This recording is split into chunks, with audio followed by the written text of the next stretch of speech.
Hello and welcome to the Developer Showcase. We'd like to welcome you to the Electronic Village and thank you for coming.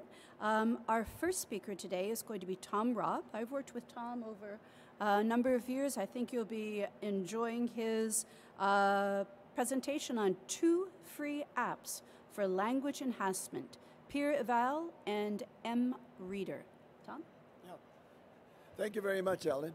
I've been around for quite a while. I was chair of this intersection maybe 15 years ago, 20 years ago, but I've been a hanger on the EV helping every year since then.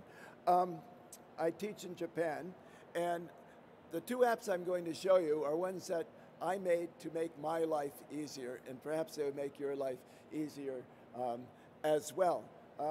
I have some computing background, but these were fairly complex. I have a programmer in Russia who actually is rather inexpensive, who develops things for me. I just design it, and then we work together until it works. So actually, the first one I have up here is M-Reader, and let me just show you what the top page looks like. Gee, I thought there was another browser here. Oh, is this Explorer?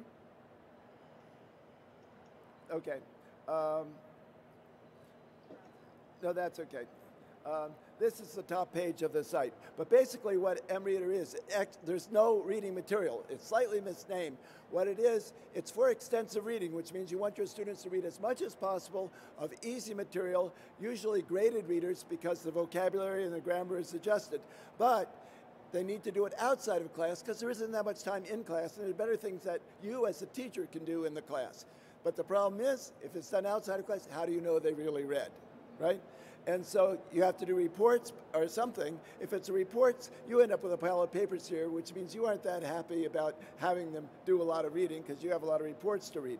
So we designed this program, which is a short quiz program. And there are just 10 questions, randomized, so the next student doesn't get the same answers. And when they answer, when they pass the quiz, then they get a picture of the book and a word count. So you can set a word count. Okay, this term you have to read 100,000 words, and then they work up to that. So it's motivating for the students because they can collect the pictures like a stamp collection, badges, and so forth, and compete with their students.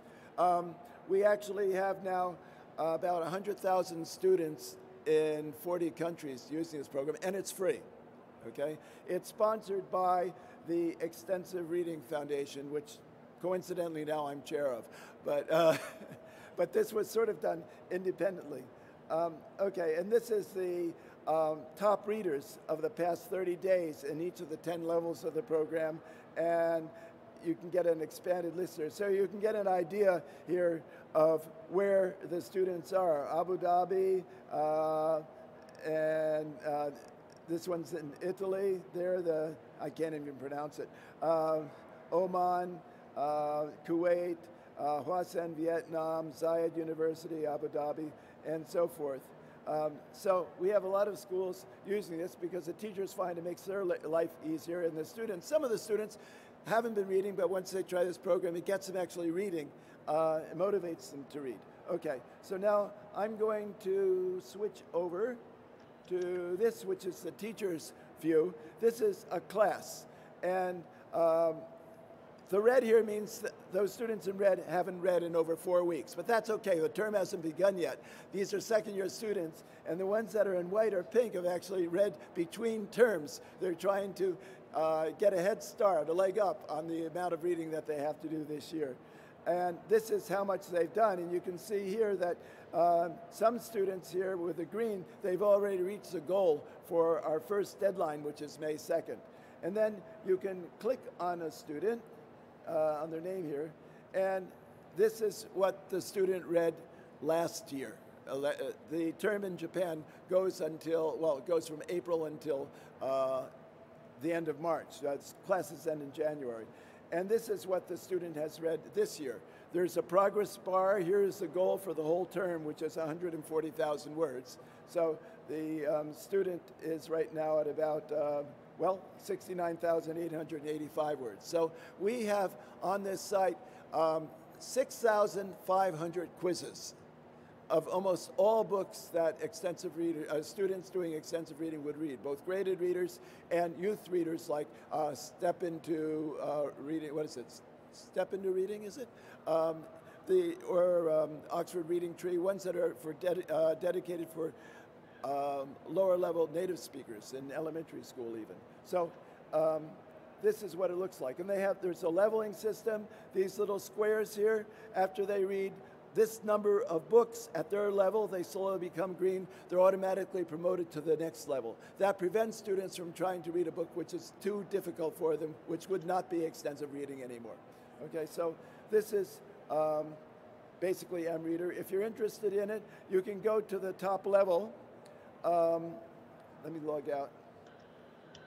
And there's information here, including the contact information. So it's just mreader.org. This, by the way, shows the quizzes. Here are all the publishers. So I can choose a publisher here, and without putting any other parameters in there, just say search. And these are the books that are available for the students to take quizzes on. The red frame, I'm not logged in. The red frame means you can't click on it and do the quiz. If there's a green frame around it, it means you can take the quiz. It's at the right level. You haven't read it before, and it's not similar to another book of the same title. Like you can only take one quiz on Tom Sawyer, regardless of how many different publishers have a quiz on Tom Sawyer. All right. Next, I'll do peer eval. The reason there are two presentations here is they were short of presenters, and I said, well, I can do two things together in one time slot. And they said, well, now we've run out of, some of the presentations have canceled, so can you expand it a little? But I can't expand it too much because I have something over in the Electronic Village at 11 o'clock. So this is about presentations. And where is the thing to start this? I got it. Okay. And we do what we call carousel presentations, like a merry-go-round, because the students do it in a small group. Let me go to the next slide here. Whoa. Maybe the next slide is better.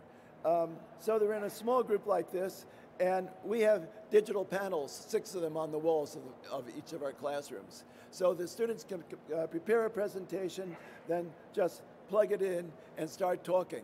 And then they talk for 3 minutes, and then the speaker at every group moves around to the next group and gives the same presentation 2, 3, or 4 times, depending on how much time you have.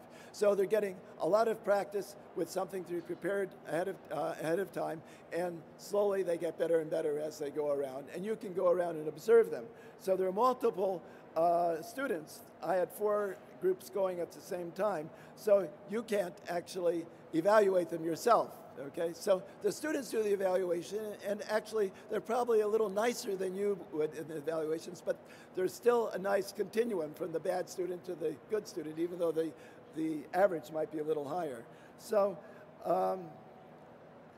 this is what the carousel presentations look like. The blue speaker at each table rotates around, and when they're done, then the next speaker rotates around like this. So, and this is the app that I made. I designed it. This is actually the mock-up that I made, but the app looks pretty much like this. It works on iOS. Well, it should work on iOS. For some reason, a week ago, it stopped working. I have to find out why. But it also works on a regular HTML browser. You just go to peereval.mobi for mobile. And I used to have a sheet like this for all the students to do their evaluations, and they would sum up the totals. But then I end up having to put in stuff in a spreadsheet like this. This is a lot of work, which meant I didn't want to have the students do presentations too often. Okay, and also it's rather inaccurate. They don't add things up correctly. I don't input things correctly. So with the app, there are none of those problems. Whoops, I didn't want that slide anymore. But anyway, you don't have to do anything with a computer. So this is what the app looks like on iOS. And this is what the teacher setup page looks like. And I'll go to this live now. It's in one of these. Okay, so if you go to peereval.mobi, you get a page like this. And the students log in here, the teachers log in here. And there are 2 ways to log in. If you already are on the system, use a current teacher login. Otherwise, create a teacher account. And here there are 2 ways.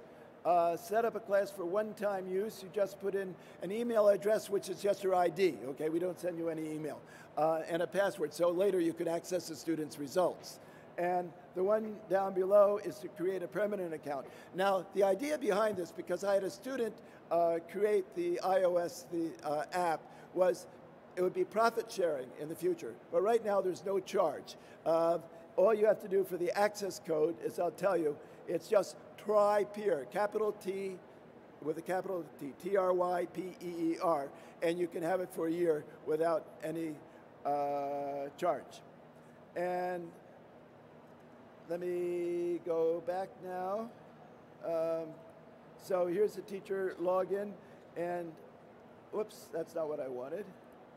I have to go back this way, I guess.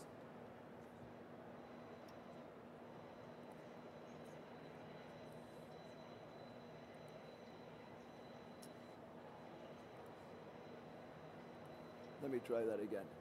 Okay, current teacher login.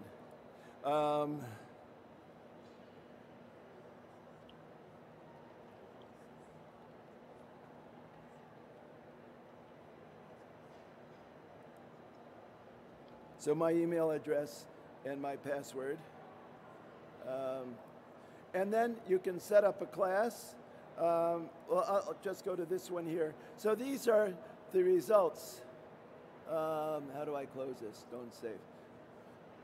And all the ones in red are past ones that I've done. The reason why there's a little red dot here is if you have to carry it over to the next week, you can click and make it green again, and it'll give you another access code. This is what you need to tell the students. So when students log in from the student link, they put in the access code that you write on the board and the name that you've given them, which is usually the first name.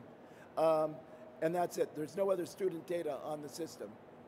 And I didn't quite say everything. If you use the free one for the one time only, it's free if you do it within 96 hours. In other words, you upload your data, you do it in class, and you download the results, and then poof, it disappears after 96 hours, okay? So that's the difference between the free one and the permanent one, that sometime in the future will be $10, but right now just pure eval is, and that's your $10, okay? So I have this one, let me see. I want to go back now to the student one. Maybe I have to go back to the other browser. You know, I think we didn't put a nice login button on here, so, okay. And now I wrote down here the access code, TVBMYRSY.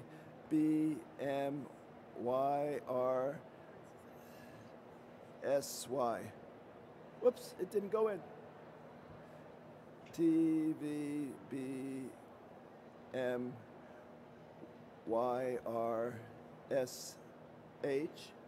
and the name of a student, Jinatsu.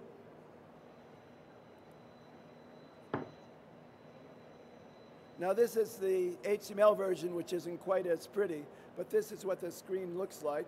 And now Chinatsu, if I click here, I can get all the students.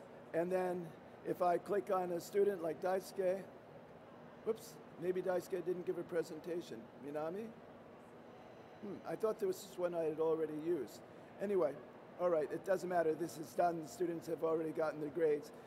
You can just go like this, and you can set up to 6 rubrics. And there's an explanation of each rubric here, which you can make as long as you want. Not reading is a very important one. This is whether the student actually spoke extemporaneously or whether he was reading notes or reading from his PowerPoints. So that's a rather important one. In the future, I'm going to make it so you can actually weight some of them more than others in the final thing. But you can also download everything in Excel and weight things yourself. So they go and they listen to each presenter. And like this, so now it says Mina's presentation here. Oh, she had data already. And then they can put a comment here.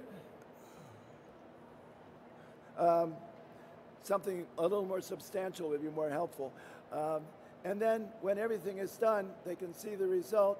And here it shows their score, what the averages for each of the rubrics was, and the total score, and then the comments from the other teachers, other students. And this is the thing which is nice, because if you do it on paper, you might have 20 students, each have comments on 20 students, so that it would be very difficult for you to collate that so each student gets their own comments. So this obviates that. And that's essentially what it is. I'd be happy if you would try it, give me feedback, and I'm open for questions. Okay, now we need a microphone. Please wait.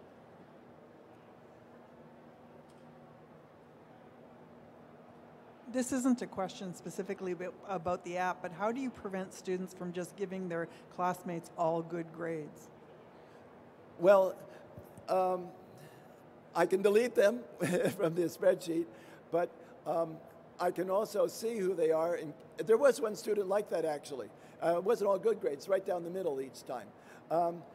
And actually, you can make a rubric which only has 4 points on the Likert scale, which means they got to choose one way or the other. But I can delete them, I counsel them, and the one student was doing that, the next time they were fine, okay? Yeah. Yes?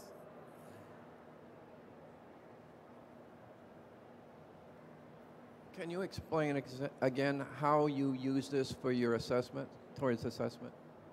For a course assessment? Yes. Well, there are other aspects of the course also which go into the final assessment, but one aspect which I gave, I think, 30% of the final grade was the average of their grades for every one of these. So, of course, this comes out with a grade which is from 0 to 5, or the average 0 to 5, but you can multiply them by 20 to get something out of 100%. So what percentage did you make this? 30% of their final grade. Yes, I mean, there is homework, other activities as well. Okay. So, yeah, but that's up to you, what importance you place on this. But you can do this, by the way, not just for English, but for any activity. It doesn't even have to be used for English. You could use this for biology or whatever else that students are doing presentations on, and it'll work just as well. I'm doing a presentation on this at TESOL in England in about 10 days, and there I'm going to have the teachers think about some cultural experience they've had in small groups, explain their cultural experience, and the other ones rate them. So, I mean, there's a lot you can do, and depending on the students, you have them prepare, or you can have them do it extemporaneously. Any more questions for Tom?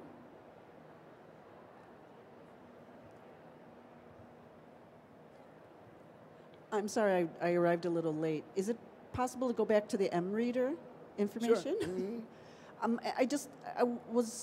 I've briefly heard about this before, and I wanted to ask you, is it the students have to pay, is that correct? The students have to pay for it, or no? No, It's free? M-Reader is absolutely free. Oh, okay. Yeah. It's sponsored by the Extensive Reading Foundation, and let me see, I get Okay. M-Reader up here again. It's sponsored by the Extensive Reading Foundation. Oh, I and, see, .org. Mm-hmm. We have publishers who are helping to support it, because actually it sells books. A lot of schools in Japan now, if there's no quiz for it, they won't buy the book. Oh, because they that's want everything probably on what, it. right, And okay. then also some schools, we do allow schools, if they have a software budget, to pay, okay? We'll invoice them for support for one academic year for $500 or $100, whatever their budget can take. And so we get some income that way as well. Okay. But generally it's free. Thank you. Any other questions? Yes.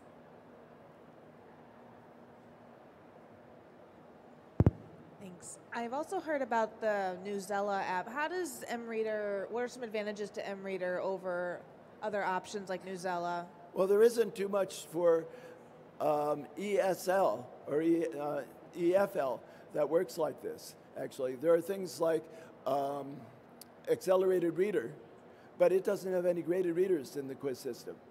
Okay, so this is basically the only one. There is a for-fee one called xreading.com, but it's not that expensive, but that has the text online. It's relatively new, within the past 2 years, and it has 600 to 800 different graded readers online, and then if the student reads a book that doesn't have an X reading test online, it connects to mReader, and they can take the mReader test within the X reading site. It also has some advantages because they can listen to the text as well as read the text, and it times how fast they've read. So you can see if they've cheated or not just by how fast they flip the pages. One more question here. Could you tell me what the cost is for the eval? What is it? Peer eval? Peer eval? It's free right now. And even in the future. But you said something about 1 year. Yeah, 1 year right now, okay? But in the future, there will be, I haven't fixed the cost, but probably $10 for a year for one teacher for as many classes and students as they want. That's all. And the students don't have to pay? No. Okay. No. I like to make software free, but this one, I had a student developer do it who could make apps, who's in my school in the computer science department. So we had to do a little profit sharing on it. Any more questions for Tom? Okay, thank you, Tom, Thank for you very sharing your much. time with us.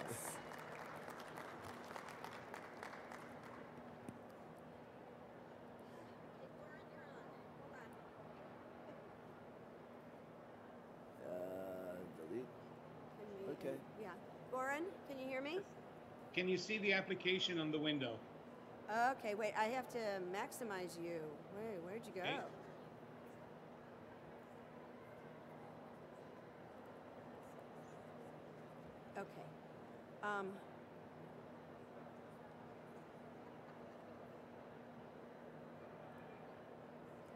Okay. Okay, shall I start?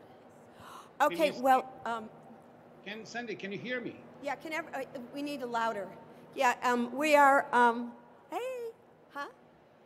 Okay, well, I'm going to just make a quick introduction because the gentleman who has developed the program that we're going to show you is in Monterey right now because he couldn't get here, but I got here for both of us. So my name is Sandy Wagner.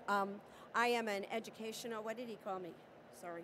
I have lots of, but educational technology consultant. We're in Monterey, and this is Goran Markovic. He'll probably tell you a little bit more. He is an educational web app developer, and I think you'll find this program very, very interesting. So I'm going to turn it over to Goran, who is Skyping in with us now.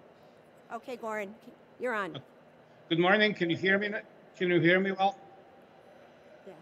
Okay. Yes. Yeah. Good enough. Okay. Can you see the application in the window also? Yes, we can, Goran. Okay, excellent. So let me start with the problem statement first.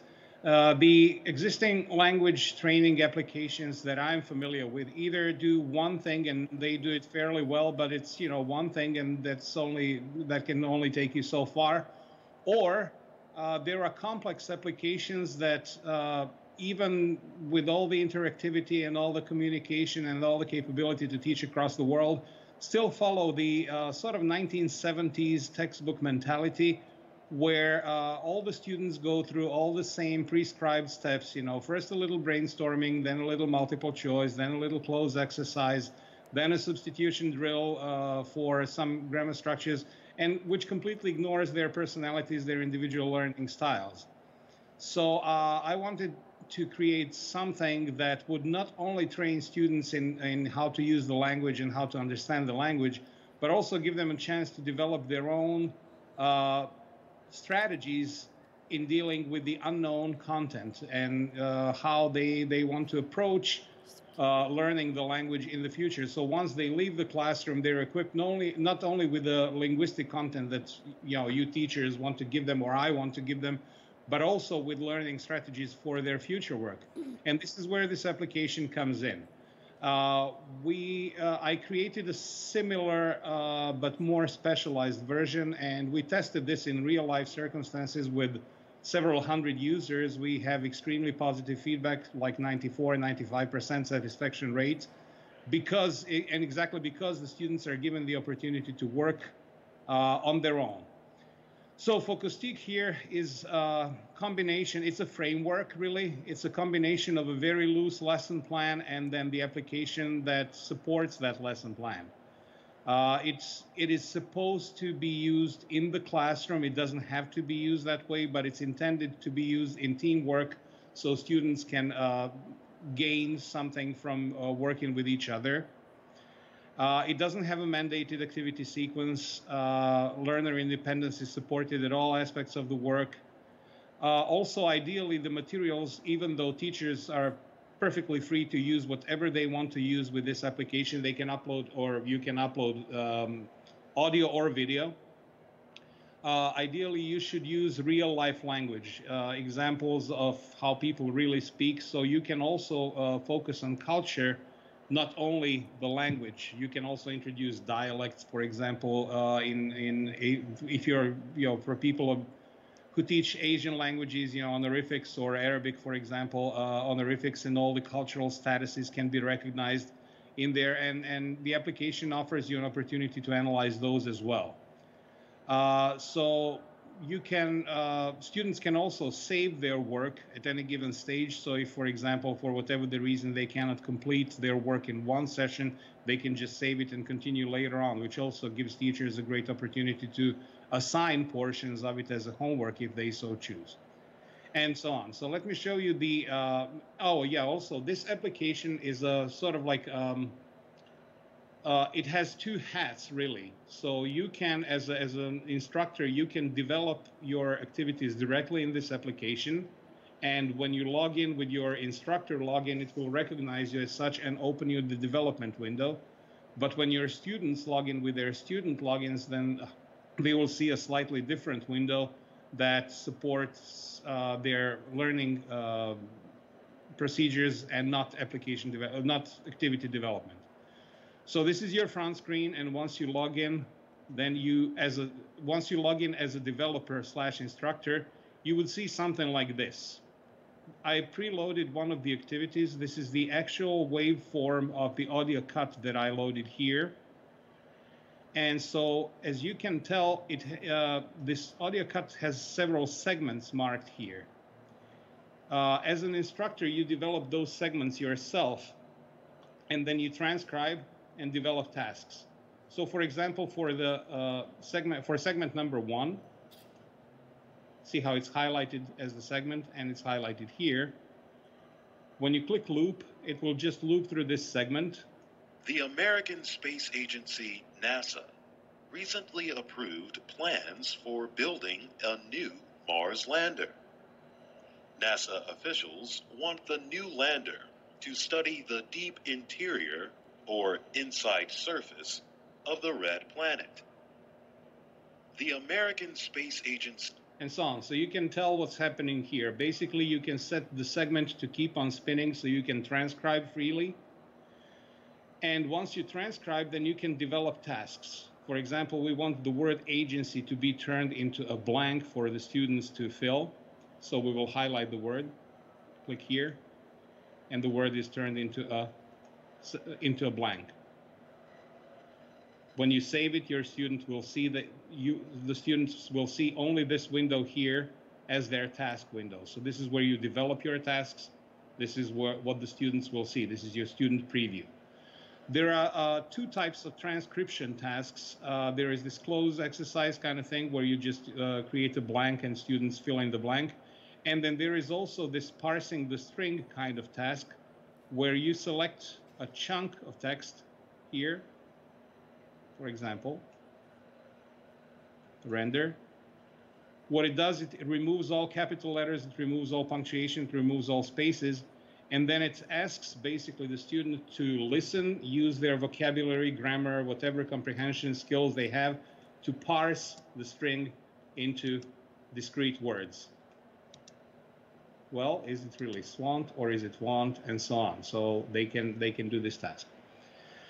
So this is where you would discover, where you would develop your activities, and you can also, in addition to these two tasks, students will also be given an opportunity to record their own interpretation or shadowing. For example, shadowing is for the people who are trained in interpretation, the technique of repeating what they hear from another speaker extremely closely, almost at the same time, simultaneously. So students can practice those two things. They can select a segment, and then they can record their own voice as they speak, whether it's interpretation or shadowing, and then finally save that clip to their computer for later discussion with either their peers or their teachers and so on. Now, back to working with the loops. You can create a new loop at any given point that you want by clicking the Shift button and then clicking the mouse here. You see there is a red line that appeared here. This is where the beginning of your segment will be. You repeat the same procedure, holding Shift button, click mouse, and see now it created a new segment here. Now this segment is resizable. You can move the upper portion to move the segment's beginning and the lower portion to move the segment's ending. So this would be segment number 4. You can see that it's totally blank. There is nothing in it. So once you start playing it. Months later, Bruce Bannert works at NASA's Jet Propulsion Laboratory. You transcribe and then you create tasks.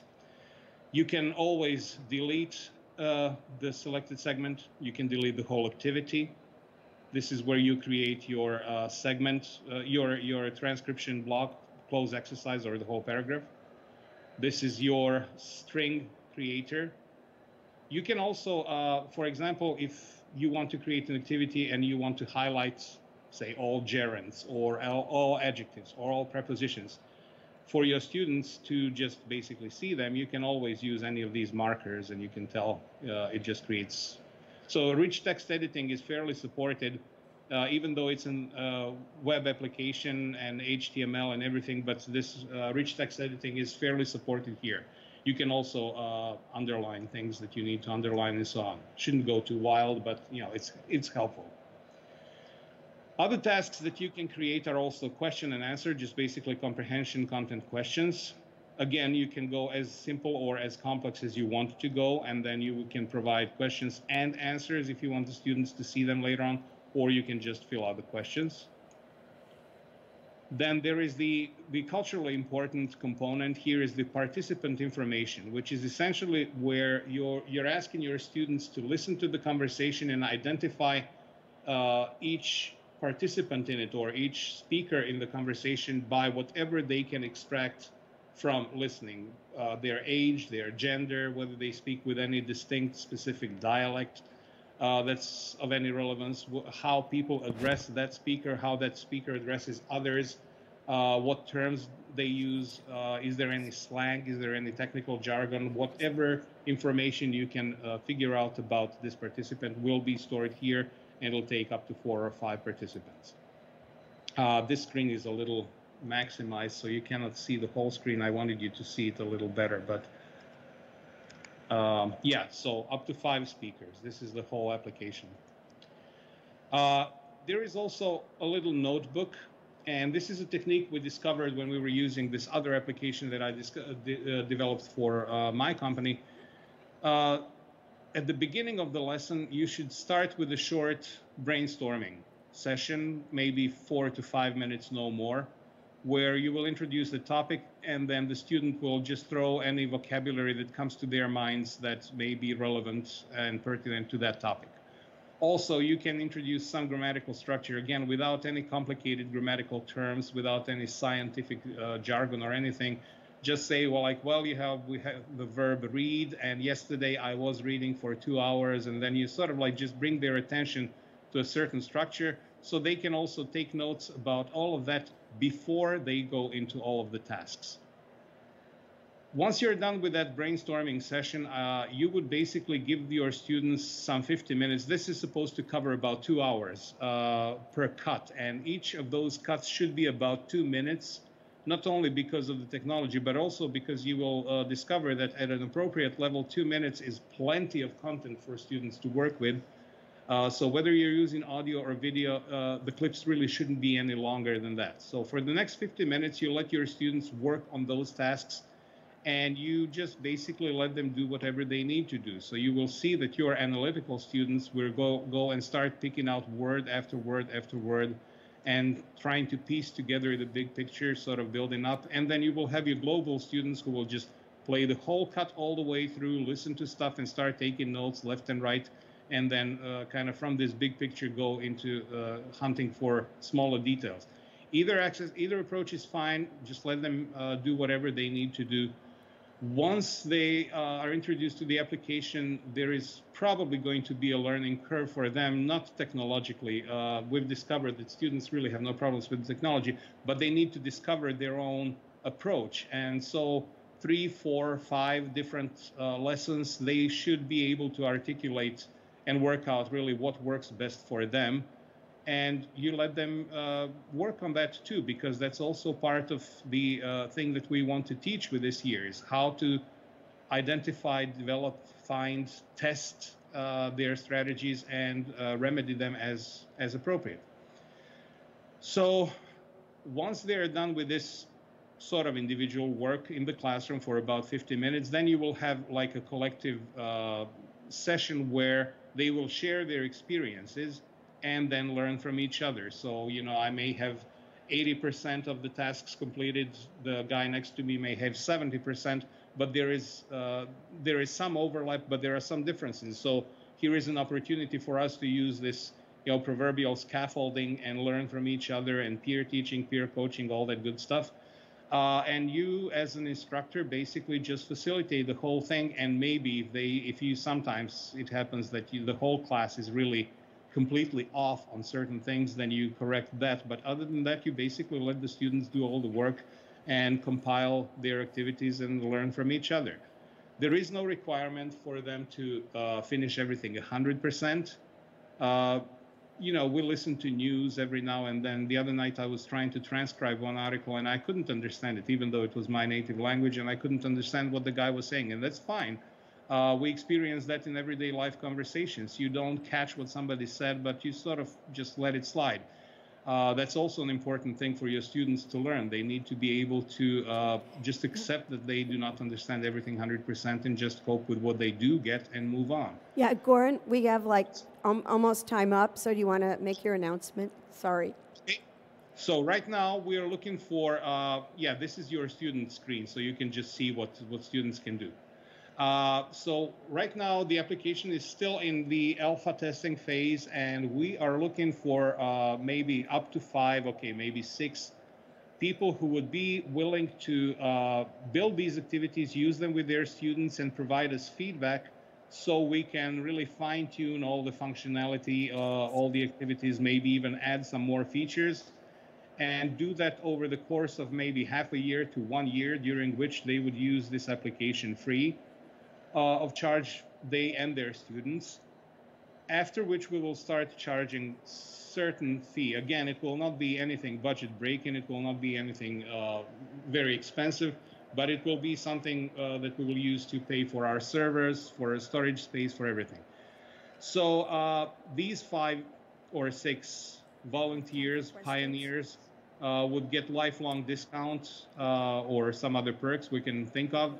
But for right now, we just want them to start using this thing, accept that there may be some technological bugs, little problems here and there, and then use it and see how it works in their classroom, provide us with ample feedback, and suggest features that we should change, modify, or incorporate. Okay, Goran, we have to go on to the next presenter, but do we have time for questions or no?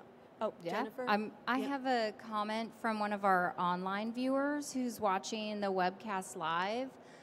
She says she's interested in participating in your testing program, so we'll connect you guys up. That's Christine Bauer Ramazani. Oh, tell Christine, can she hear me? Of course. Oh, Christine, duh.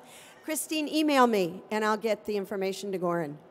Yeah, and well, you can get my business cards there or brochures there that contains contact information. She's also on the webcast. She's remote. Oh, okay. Yeah. So if anybody there who's remote, if you could email me. Your email's in the chat. Yeah, I'm in the chat. So just email me, and Goran and I work together, and I'll make sure he has that information. Are there any other questions while we have Goran online with us from his remote location? And it's 90 degrees there almost, sorry. Right, Goran? Oh, no. We are at 65 here. We are back to our normal Monterey. Oh, they lied to me. Yeah. Okay, thanks, Goran. Thank you very much. I have a good pictures day, for you. everybody. See you Tuesday. Okay. See you. Take care. Bye. We're applauding you. Thank you. All right, should I just exit out?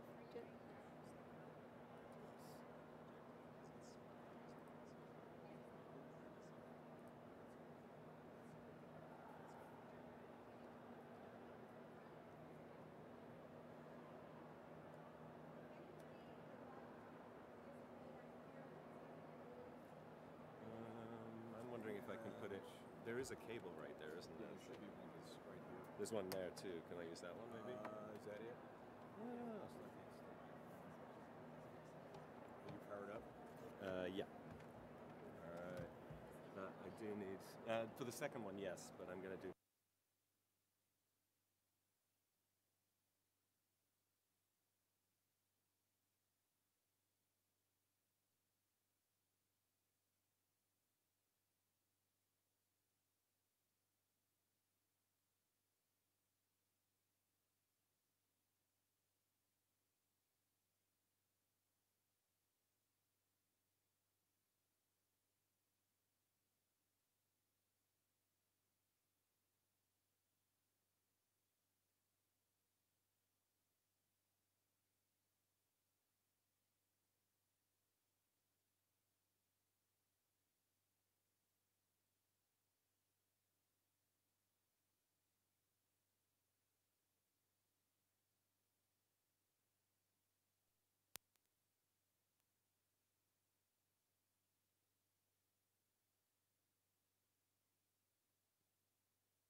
Tell me when to start. I'll just.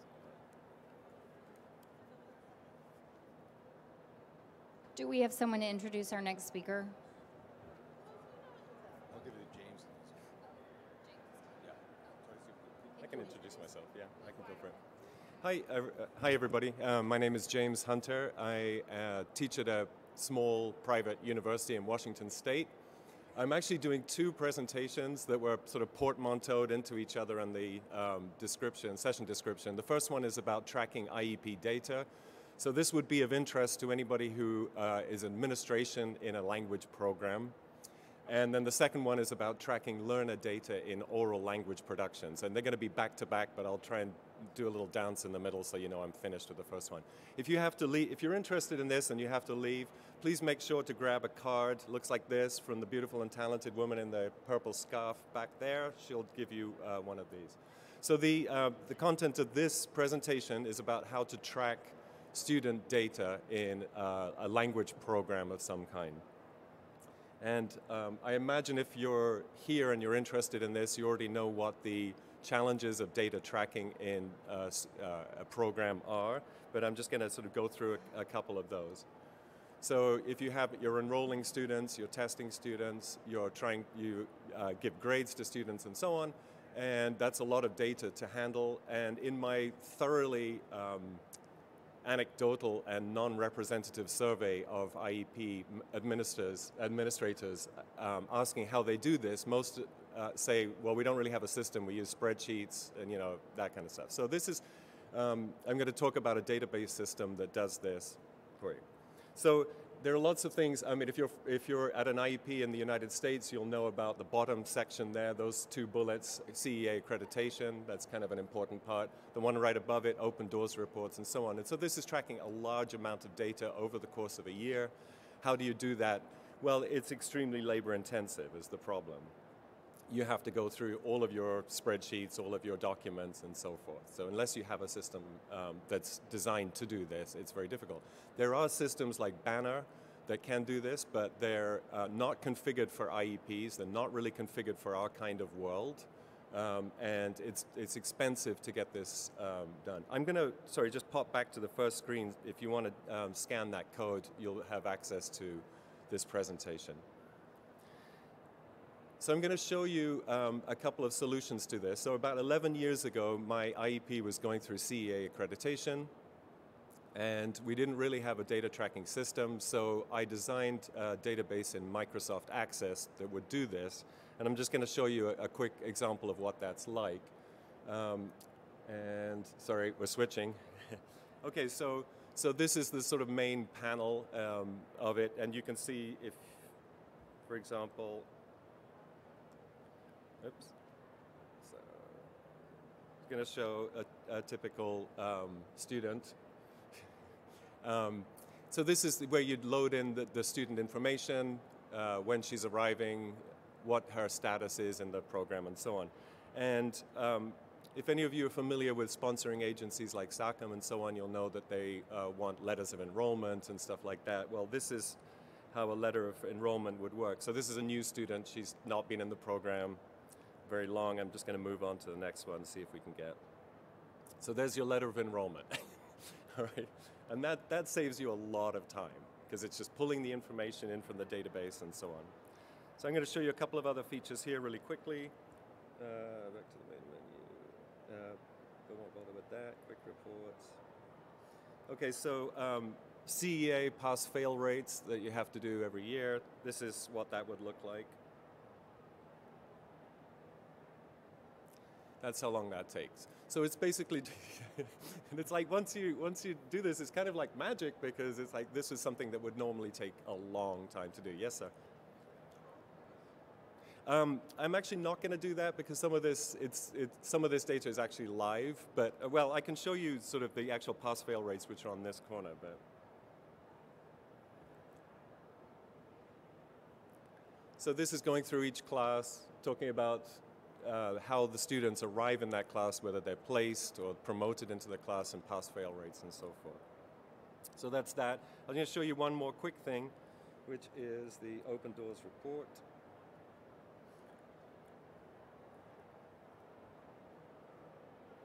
So there's your Open Doors report for the year 2016. And again, it's something that normally you'd have to troll through a lot of data to compile all of this, but because you've got a database system, it's very quick. So this is something that was developed in-house. There are 3 programs that I've developed this for, and they're generally pretty happy with it. But the one problem with this system is that it's not online. That's good from the point of security, data security, but what I'm here really to talk about is an online version of that. So the current development is to put this on, online, so that students can access their own grades. We don't have to email those out and so forth. So this is the version of that. Here's our student list and so on. And all of these, the main tasks that the administrators have to do. So for example, grade book placement and so forth. Rosters and so if you're interested in this, this is not yet functioning to the same extent as the Access database, because it's in development. But if you're interested in this, we're hoping to have it ready within the next 3 to 6 months, maybe sooner if I can get my partners to get going. And if you're, make sure you get one of these cards. I'm going to just flip back to this. Sorry, I'm not going to do that. So the product is called, so this is the name of the company that we've formed to do this. If you're interested in things like security, obviously that's a huge interest, because not just FERPA, but also hacking and so forth. The details are here. There's a lot of text, and I'm certainly not going to read it to you. So that's it. If you have any questions, please ask.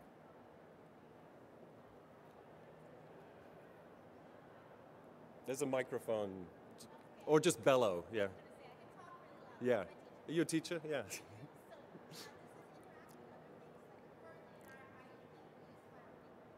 Use what? Sorry. Okay.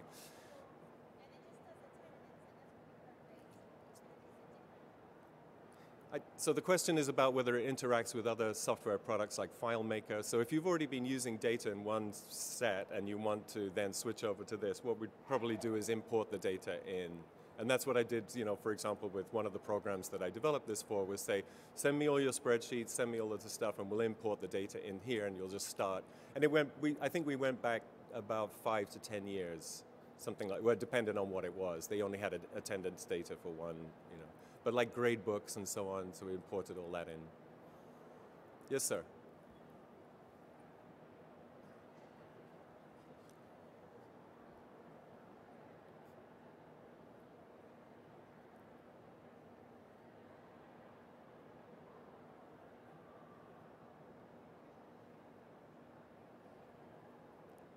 Hello? There we go. Yeah, I was wondering, is this primarily for small college or small schools that don't have, large administrations? I don't think it has to be. I mean, ours is a medium. We have 7,000 students, not ESL students, but we have 7,000 students at the college. But one of the programs that is using it is a much bigger program. I don't think it really matters on this. The main impetus for developing this was that the existing data systems were not really customized to our world. So for example, in Banner, if you're familiar with that, you can do an end of semester or a midterm grade, but then we want to actually send out reports to the students and say, this is how it's breaking down. If this is how we're tracking your assessment against student learning outcomes, SLOs. And that configuring Banner to do that job was just prohibitively expensive, so it made sense to do it ourselves in-house. So this is just for the ESL program that you're involved in? It's really designed. I'm a teacher. I'm an ESL teacher. That's my background. Okay. So that's why, it's like when the program administration say, yeah, but we really need to be able to report this, X, Y, and Z, then it's like, yeah, I know what you're talking about. So I'm going to do it I customize in that way. Okay. And so does this connect up with your another software program inside your school? Well, now right now the Access one doesn't, but the Aluco system that we're developing will connect with Banner. So you only have to put the student information in once. It will pull the student records into this so that they're shared between the two. Thank you. One more question. I have two questions. One, can you show like an academic history of pass-fail and things like that for one student across many semesters? Yes, that's exactly the kind of thing it does. Do I have time to do this? Let me just go back and see if I can find.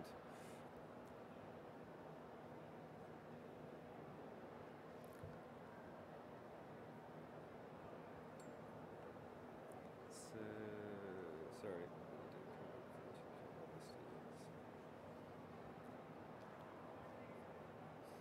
So this is an example of a student who's been in the program for many semesters, and you can see the semester, well, actually, sorry, it's one semester but many classes, but you can also, I don't have time to track one down, but you can see those buttons in the middle. It says sort of print the student's history and so on. Yeah. Great. That's exactly what it's designed to do. Yeah. And how much is this? Yeah, that's a great question. Well, talk to my accountant back there. Yeah. How much would you pay? You're going to start the bidding. My boss and I have different opinions on that. Yeah, we're working on pricing structure now. What I will say is for the Aluco, sorry, ma'am, did you have a bid? No, okay. $50,000 over there. So what we will do, because we're in development at the moment, is if you're interested, contact us and we'll do sort of, pre-launch sales price for the first few who get in. No idea what that would be, but it's not going to be Banner price, I can guarantee that. One of my goals was to do something that smaller programs like you were talking about could actually afford. So we want to have robust data tracking, but not at the price of Ellucian and Banner and all the rest of that. So. Okay, we're going to switch now, so a completely different thing. You ready for this? Okay. So the second thing I'm going to talk about is, I know that says TESOL 2017, there's a reason for that, a way of tracking student oral production. and specifically the kinds of errors that students make. So last year at TESOL 2017, and again, if you want to scan that QR, you can download the Google Slides there. So last year at TESOL 2017, I presented on this, and it's a system for tracking the kinds of language that your students produce in fluent activities. So if they're doing a role play, or in our case, what's described in this presentation is small group conversations. And rather than interrupting the flow of the conversation to do correction or corrective feedback, we have developed a system at our university that is delayed corrective feedback. And there's been some research on delayed corrective feedback starting in the last sort of 5 years or so. And last year I was hoping to actually present the software to do this, and this year I'm going to present that. So the idea behind this is as a teacher, you're listening to your students do something, use English, and when they do that, sometimes they're pretty accurate, but not completely, and sometimes what they produce is basically word soup, because they're trying to, they're more focused on the meaning than they are on their grammar or their vocabulary and so on. So if you want the rationale for this, it's here, but I'm going to show you, with any luck, okay. Sorry. So, okay, so the site, this is free, unlike the database that I was just talking about. So this is a site that we just developed. It's a database-driven website. It's called ComSem, and it's at comsem.net. If you're interested, the explanation is down here, what ComSem is. Sorry, it's a bit difficult to read this, I know, but... for teachers, it's so that you can track oral output from your students. For the students, it's to get corrective feedback on their output. And then researchers, I'll show you in a second, that there's a corpus feature of this too, so you can look at the kind of language individual students or in aggregate are producing. So the idea, and if you're, sorry, let's just say one more thing. If you fill out that form at the bottom, it'll come to me, and then we can set you up as an administrator in your school, and then you can add teachers, students, etc. So as I said, the basic idea here is that you're listening to your students and writing things down rather than interrupting them to give corrective feedback. So once you've written something down, that's great, except how do they reformulate it? So we're going to have a quick look at what that would look like. So I'm in a course that I just created for this. I've made a worksheet here. That means this particular collection or tied to this particular activity called The Joys of TESOL. And I would add, over on the right-hand side here, I'm going to add an item. So let's say that I have the students who are talking and they say, I don't know, shout something out that you think your students might say or not. Okay, so for example, I'm going to say something like that. I don't know if you can read it, but it says, I loving TESOL. Okay, so that's something our students might say. Okay. Now, when they see this, I have a choice of what they see. They can see obviously they're going to want to see the original sentence, but you might not. We've left it as flexible as possible.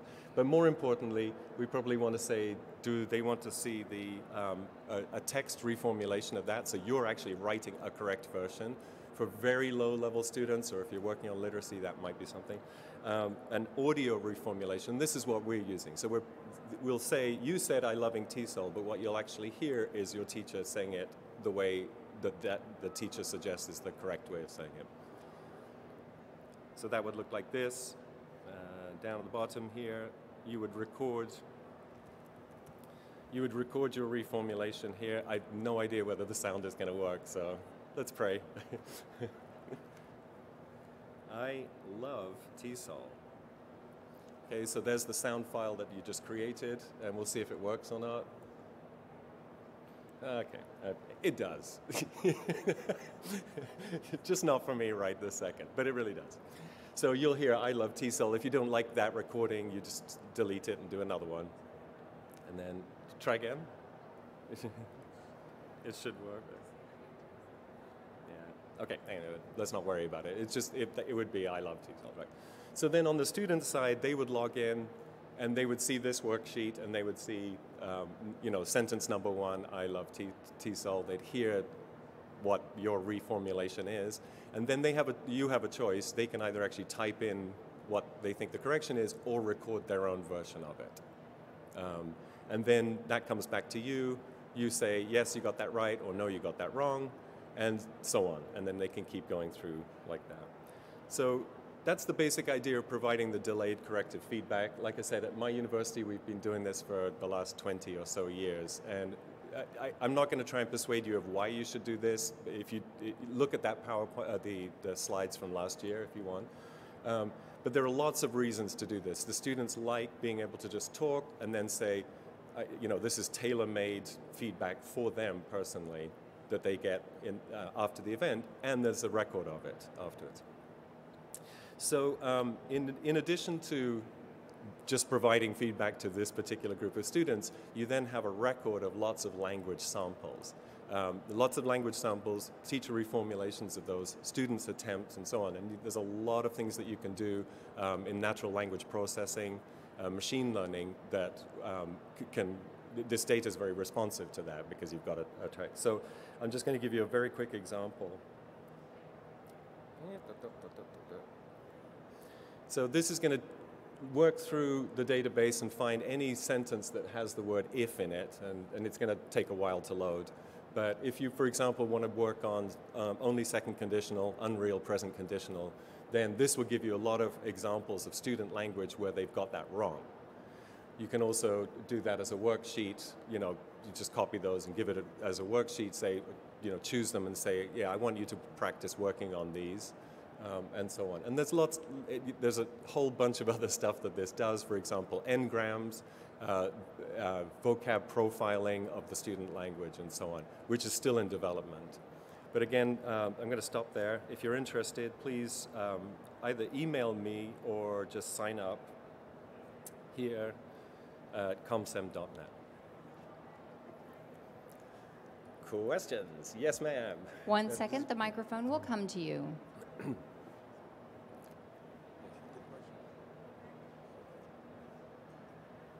I couldn't write fast enough. Can you go back to the tiny URL?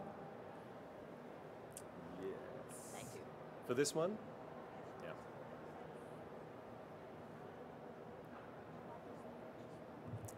Any other questions about this? Yes, here's one. Sorry, I may have missed it, but what did it look like? What did the student side look like? How do you input what the student said? In the example that you gave, you input what the student said. Yeah. But there's a student interface? Yes, there is. The student. I didn't log into it just because I don't have very much time. But you'd log in here. Let's say you're, I've got a student called TESOL 2018. You'd log in at that. They would see the worksheets that you've. Okay. Do I have like 30 seconds to do this? Okay, so this is the student side. This is the course that she's in or he's in. Here are the 2 worksheets. This is one that I did last week, so.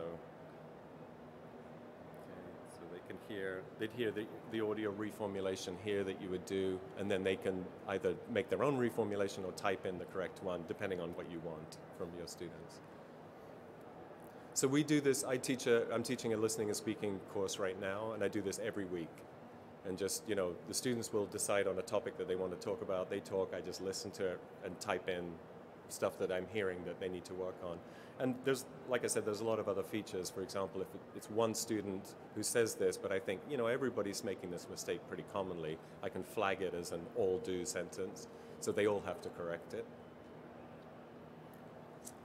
There's a testing feature also, so every now and then they can listen to the timed testing, they'll see it, and they have to record the correct reformulation. Great. Any other questions? Okay. Well, thank you, James. Thank you.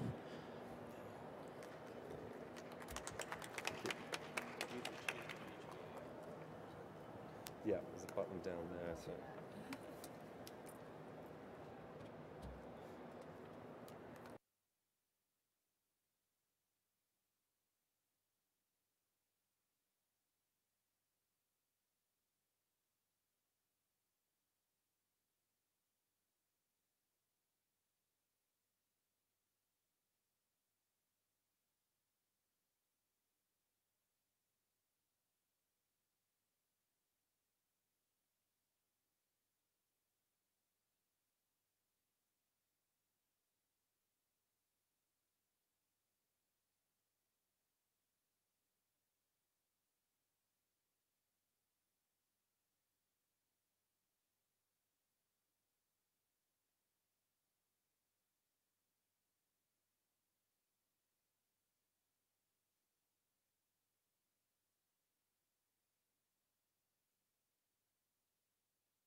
Hi, everyone. Thanks for staying until the end. So I think I'm the last presenter for today. But today I wanted to present on how to make your own YouTube channel. I think a lot of us as ESL instructors or just teaching language, we do want to find other mediums or other ways to develop that. So today I'll introduce you my YouTube channel. Before that, let's give a little background. So I've been teaching for about 12, 13 years now, so quite some time. And so coming to my 10th year, I decided I want to give back. And so I created this YouTube platform so that everyone and anyone all over the world can have a chance to just learn. And so the way how I develop it, I know a lot of times you have, I've researched a lot of YouTube videos and they just have instructors filming themselves. And I think that is also very great. But I feel mine is different in the sense that I also cut pieces and bits of videos elsewhere and incorporate it in so that they can see authentic conversations as well. So today I'll go through all the different types of playlists I have on the YouTube channel so you can have an idea of how to make your content more creative for your students. And then after that, if you have questions on how to do it, things like that, I'll be more than happy to share with you. So before we start, I guess the best way is to give you a little commercial. And so here's the commercial. It's called ESL Garage, but I guess I'll give you a background. The reason why I chose the word garage because a lot of big names started in a garage. So we have Apple, we have Hewlett Packard. They all started in a garage, but they grew big. And so I always give that story to my students, and I say, you know, your English now, it's probably really beginner, but hopefully with a lot of practice and dedication, commitment, it will definitely develop into what it's more than today. So let's watch the commercial.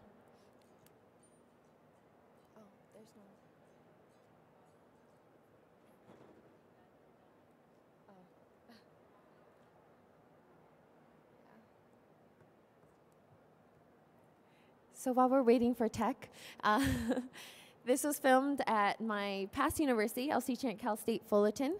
I was there for 8 years. But now I switched over to community college, currently teaching at Golden West College. Is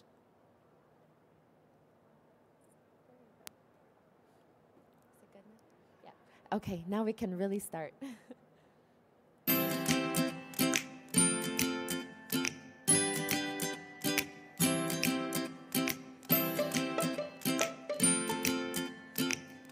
Bạn muốn học tiếng Anh một cách nhanh chóng, vui vẻ và dễ dàng không? Hãy subscribe to ESL Garage và bắt đầu học tiếng Anh từ bài học đầu tiên. And so I will stop here. So if you notice, I'm speaking a language that you probably don't know. Great, because this is a bilingual channel. So this is my Vietnamese commercial. I just wanted to give you a little introduction. So now I'll let you listen to the English version.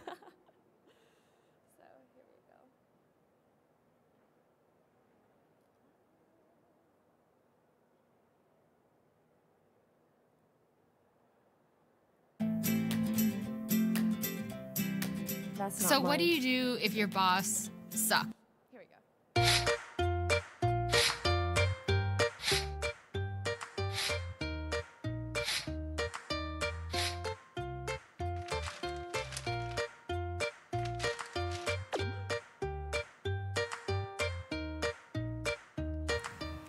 Want to learn English in a fun, fast, easy way? Subscribe to ESL Garage and learn English from the very first lesson. You'll master real conversation. Oh, hi. What's your name? Donna. Donna. Hi, Donna. Well, welcome to ESL Garage. And let's say hi to my subscribers. Hi. You'll perfect your pronunciation. You'll learn new words and cultural insight. Oh, hey. Hey, Teresa, good to see you. Good to see you. Let's say hi to my subscribers. Hi, subscribers.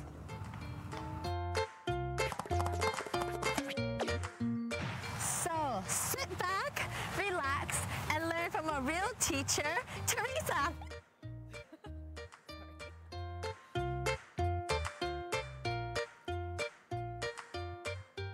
So that is just a little commercial. So I guess I'll go through the playlist for you so you can kind of see how it's like. So when you go into YouTube, this is the main channel. It will look like this. With all our students now, I think it's really good to have your own website, Facebook page, and YouTube channel as well.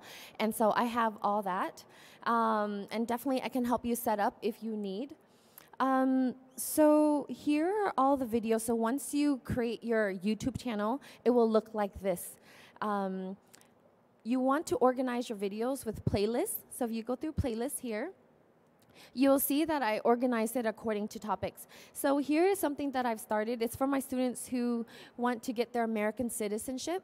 So this is the playlist. It goes over the questions for them, translated and explanation, the history of, and it just helps them with the questions a lot. The second one is American culture.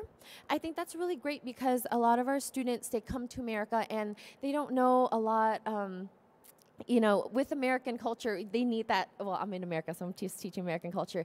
It's really important for them to know that, hey, with the conversation piece, culture is very, very important.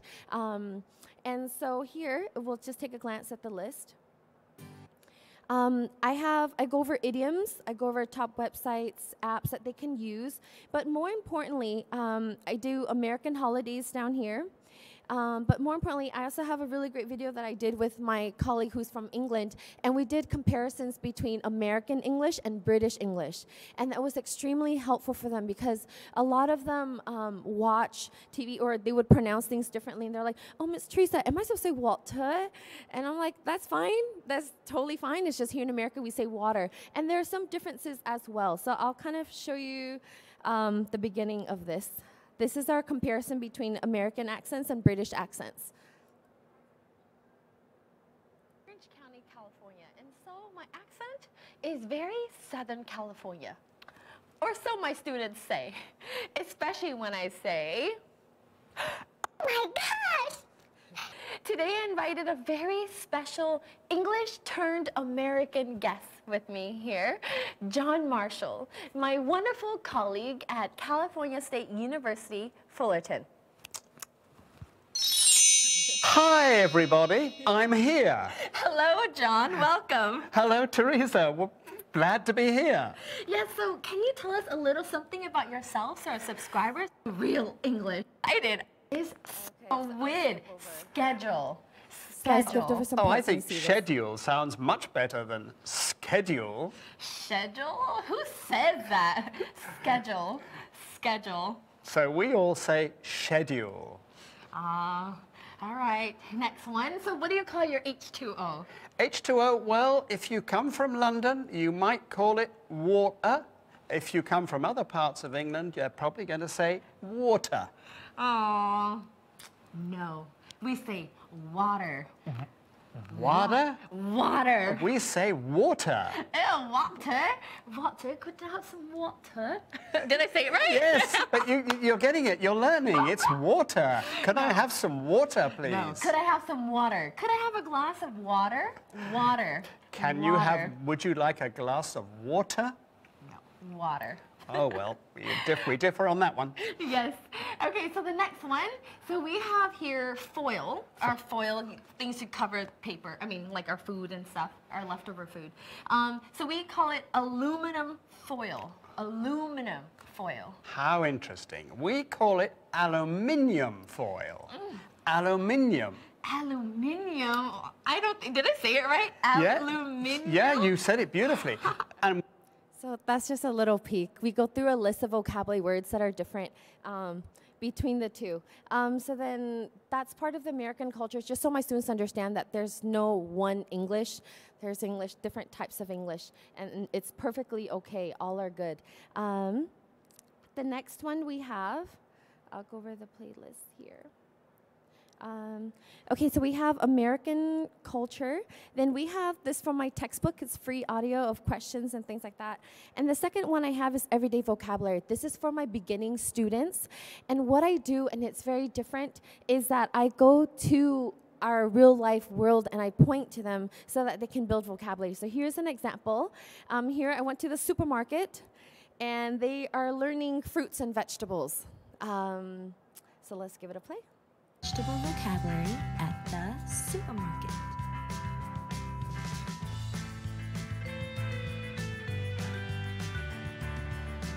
pear, pears. Blackberry, blackberries.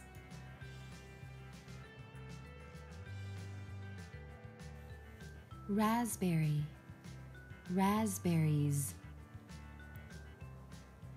Blueberry, blueberries. So that's how it is. I wanted to show you, yeah. So it looks like that for the everyday vocabulary one. But what I've added, and I highly recommend if you were to do this, is that, so let's do the bathroom one. So I did vocabulary in the bathroom. Sorry. Where I'm at in my career, having to learn as you go. So this is the house that I filmed at, not my house. Hi, now we'll be learning bath. So I go through Shower, shower. But please, don't think I just go through the vocabulary. In the end, they have this as this, and I think it's very beneficial. Door, door.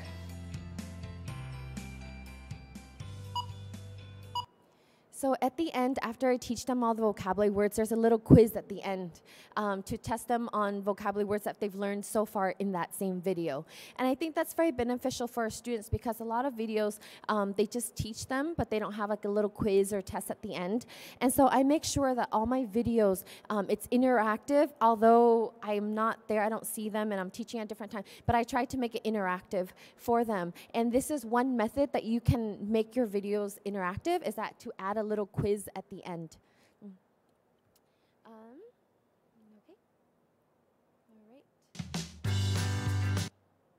Okay, here we go. Another suggestion I wanted to make on making your videos interactive is by inserting videos, music videos actually. I love to use music videos in here. And so here in this video, I'm teaching about how to pronounce final ED endings. Most of my population, a lot of my students struggle with ED ending. Like, when do you pronounce ED? And so here in this video, I'm teaching them how to pronounce ED endings. But notice what I do different so that it's interactive even though they're not physically there. So I hope this strategy would be beneficial. Correct pronunciation of ED in English. Number 1, the id sound or extra syllable. If the last sound of the word is spelled with D or T, ED is pronounced as a separate syllable with an id sound. It rhymes with did and lid. For example, so here my students would say it out loud. They would try to guess to see how they pronounce this. I just wanted you to know. I just wanted you to know. I just wanted you to know. I just wanted you to know. Number 2. And hopefully by then, they have mastered the ED ending. They will hear that want becomes wanted.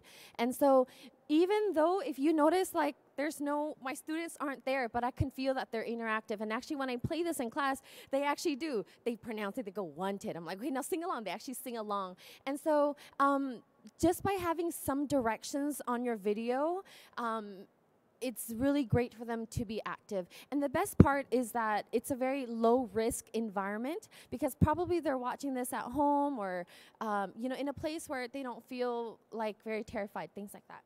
So that's the second strategy. Another way to make it 3D would be, to make it interactive, would be by inserting videos. And so I wanted to show you. Oh, not this one, sorry.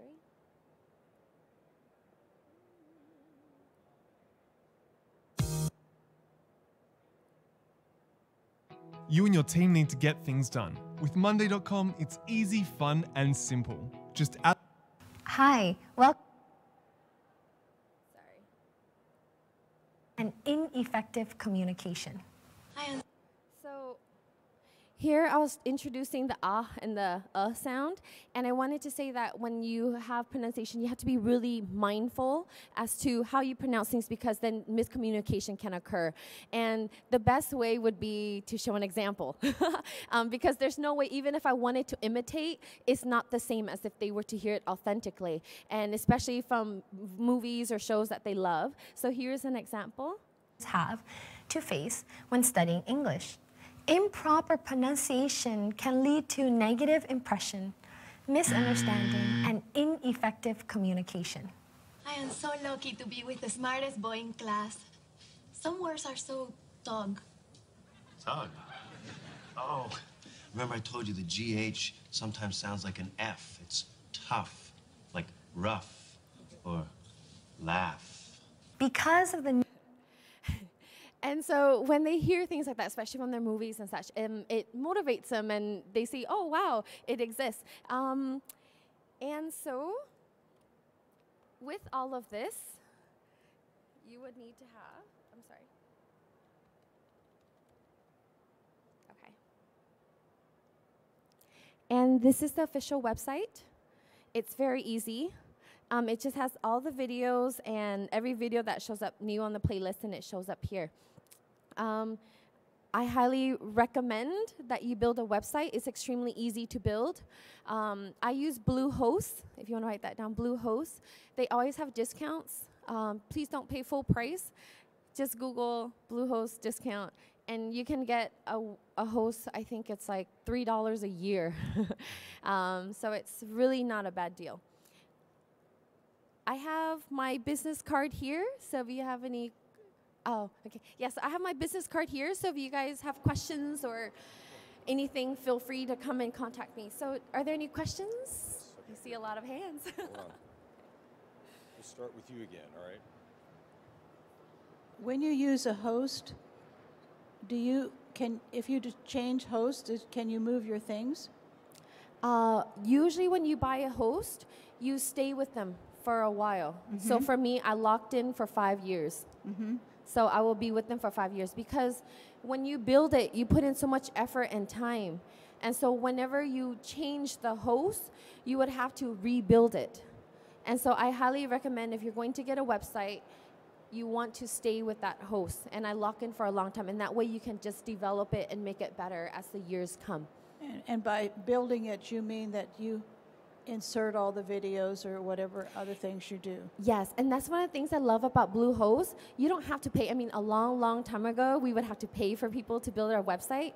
But Bluehost is not like that. They have these Wix widgets where it's just all drag and drop.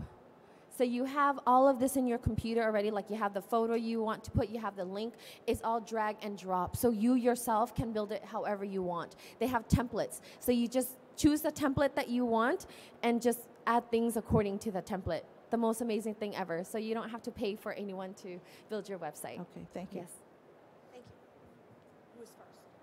Me. Oh, sorry.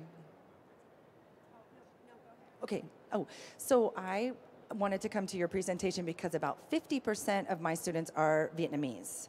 I come from Houston, and I really wanted to see if you have videos that address the specific issues of Vietnamese students, such as word forms, voiced endings at the end of words. Welcome to Yes. I'm so sorry. Hi. The S, you know, because they don't, you obviously speak Vietnamese and you understand, we don't. Yeah. And so are there things to help exactly my students with their needs for Vietnamese? Yes, I am so glad you brought that. I wasn't sure if anyone was here for that, so I made it general, but great. Yes, so right now I teach at community college, Golden West College. It's Huntington Beach, Westminster, Little Saigon, if you want to know, in Orange County. My students are 99% Vietnamese. 99%. And I remember my first day of teaching, I said, did you guys choose my class because of my last name, Nguyen? But it turned out, no, that's just the school population. And so they didn't choose my class. So yes, I am so glad you asked me. So for all my videos, so let's go to the playlist here, so it's better to see. So if you see in this corner here, công cụ đàm thoại cần thiết tiếng Việt, that means all of these videos are spoken in Vietnamese. So I just took the accent reduction tool videos that are in English, and I made the exact same thing, but all in 100% Vietnamese. But did you address the issues Yes. of the Vietnamese students, which are like different from Spanish speakers? Yes. Yes, I'm so glad that you did that. So for Vietnamese learners, it's mostly final sounds. Yes. It's the final sounds and the S and the SHs, and it's like S, SH, right? So it's the S's, the final consonants, all of that. And yes, I do address all that. So most of the accent reduction videos do focus on that. And another thing you should know is all these videos, they have Vietnamese subtitles. Okay, so the culture one, everything here, so it has English, Vietnamese, and I have Spanish, and I'm trying to get some more languages in there. And so I think it's, yes, that should help your students. So I'll give you an example here of the topics covered in Vietnamese. Maybe that will help. So here, I do the F and the P. So although these, I list the consonant pairs, but I also teach them in the beginning, like the onset, and at the final sounds. So I do all sounds. Yes. Yes. Implosive. Yes. The final. So yes. they're like, And that's actually in the very first video of 3 techniques to have better pronunciation. The first one is just to use a lot of air. The second one is make sure you produce all the syllables. Yeah, so that's actually in the very first video. So they should be okay. So just show them to the Vietnamese playlist that you have. Thank you for coming. This is very helpful, and I totally appreciate the amount of work that has gone into this. I have my YouTube channel, and it is pitiful. It's a work in progress. My question, two things. One is plagiarism or citing sources. Like I saw the Friends clip. It was super short. Do you need to cite or give credit to or whatever when you do music videos or clips like that? Okay, so I'm so glad you brought that up. So for me, all the music that I use, they have something called a commons, right? So when you look into music, you have to make sure it's the commercial kind. It's called commons music. If you email me, I'll give you a more specific one. Yes, Creative Commons, there you go. Yes, so anything that you do for yes, that's right, Creative Commons, but for commercial use, that means you can use it as much as you want for free without paying. So I make sure that all my music is from there. I make sure that all my pictures are from there. In terms of music videos, that's a very good content. In the beginning, I was very scared as well, but I did a lot of Google, and it's actually under a specific amount of time. So if you notice in my music video, that music video clip you saw, it was like less than 10 seconds. That's perfectly fine because the whole song is like 5 minutes. So if you take 10 seconds, you're good. It's when you're taking like 2 minutes, 3 minutes, and the whole thing, it's only 5 minutes, then that's where the struggle is real. Yes. Cool. Well, hi. And then last question. Do you know why so many students will write, most of people live in Tokyo, most of. Do you know why Vietnamese students typically say that? Nobody can explain it to me, not even them. Did they get that in school somewhere? No, that's a good question. I will get back to you on that. I will have to think about that. But I think it's just because of the structure that they've learned, just making it the extension longer. But let me give you a better answer when you email. Yeah. So when you go to set up your channel, do you start in YouTube or do you start at Bluehost? Okay, so Bluehost would be your website only.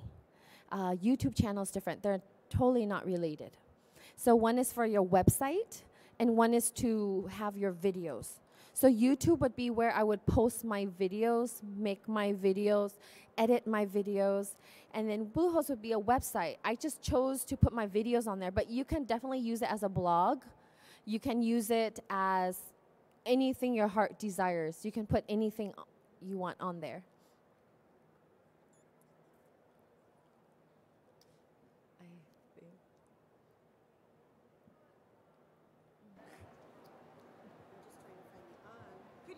Andy, oh, whoa, I guess it's not. It is working. Could you show us your webpage? Yes, I did right here. It's right here. So here you can tell on top it has these tabs. So these are for my students. right? This will take me, everything in Vietnamese comes here. You will see about, right, about me. You will also see from my students the shop. I set up a little shop, my textbook. Maybe perhaps this is a textbook that you too would like to buy. This is an oral language textbook. Yes, this is an oral language textbook specifically for Vietnamese learners.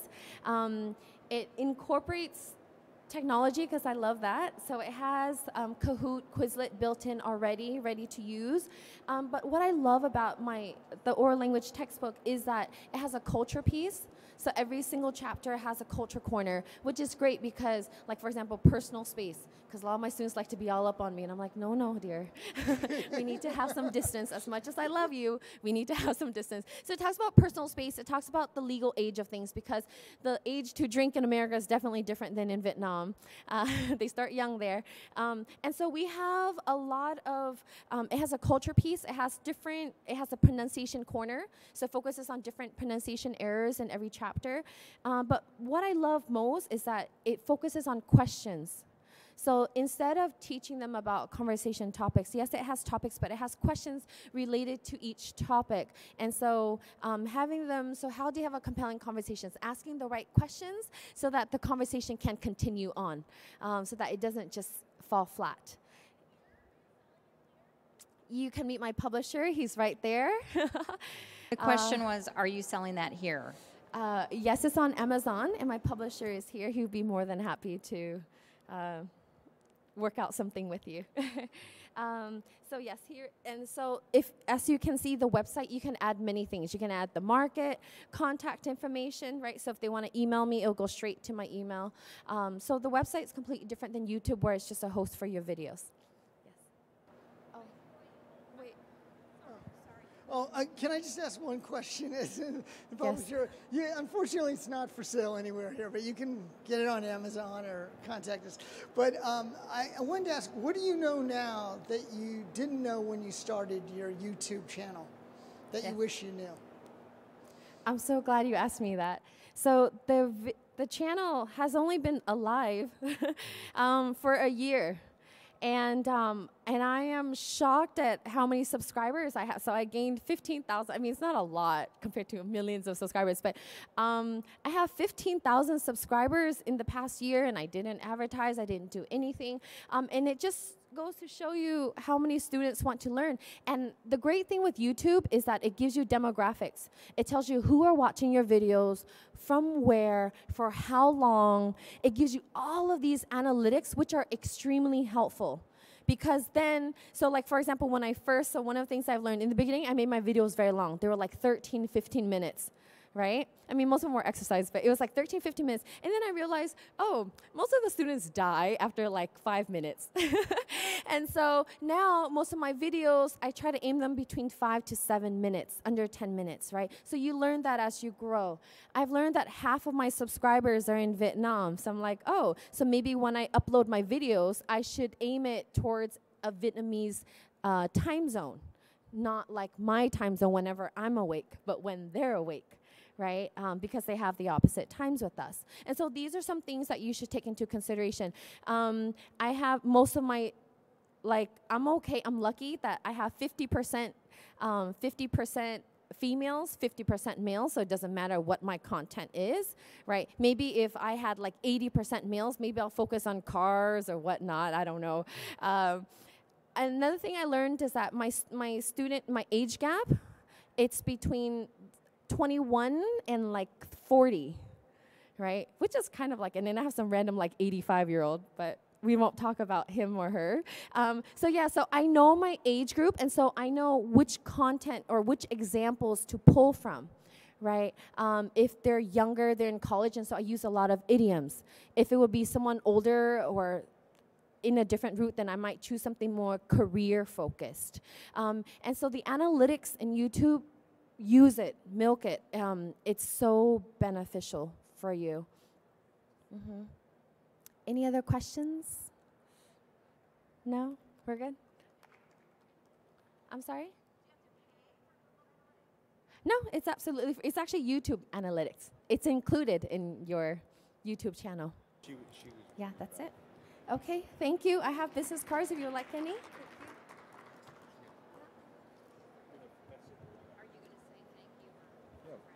Well, thank you all for coming, and join us next year in Atlanta.